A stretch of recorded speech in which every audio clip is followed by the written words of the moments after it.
হাত কালী প্রতিমা নির্মাণ করেন। ভবেশের বন্ধুরাও তাকে হাতে হাতে সাহায্য করে। ভবেশ, মা কালীর এই বিশাল রূপ দেখে আমার গায়ে কাঁটা দিচ্ছে। পদ্মের ন্যায় তার চোখ। ডান দিকের উপরের হস্ত দিয়ে মা আশীর্বাদ করছেন, তার নিচের হস্তে মা জল ভরা সন্দেশ ধারণ করেছেন।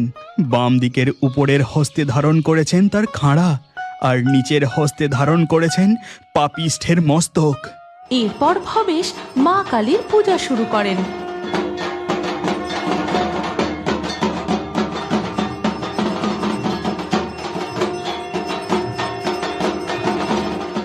মা, মা গো, তুমি সত্যি আছো। এই অভাগার যেভাবে তুমি কর্মের ব্যবস্থা করে দিয়েছ, সেইভাবে তুমি সকলের কল্যাণ করো গো মা।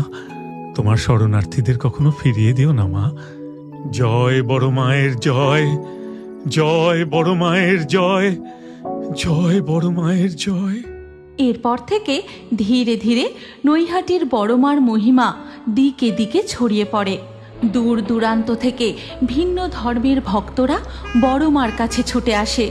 তাই ভবেশ চক্রবর্তীর পরিবারের বড় মায়ের পূজাকে সর্বসাধারণের জন্য উন্মুক্ত করা হয়, যেন তিনি সকল ভক্তের মা।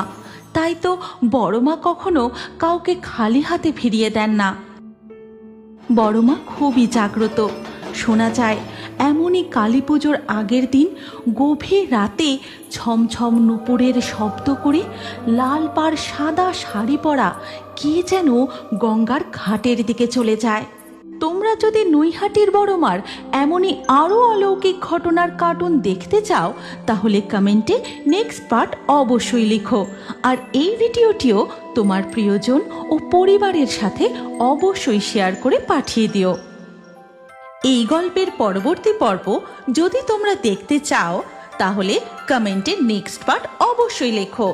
আর আমাদের ফেয়ারি টুনস বাংলা ফেসবুক পেজটি এক্ষুনি ফলো করে নাও।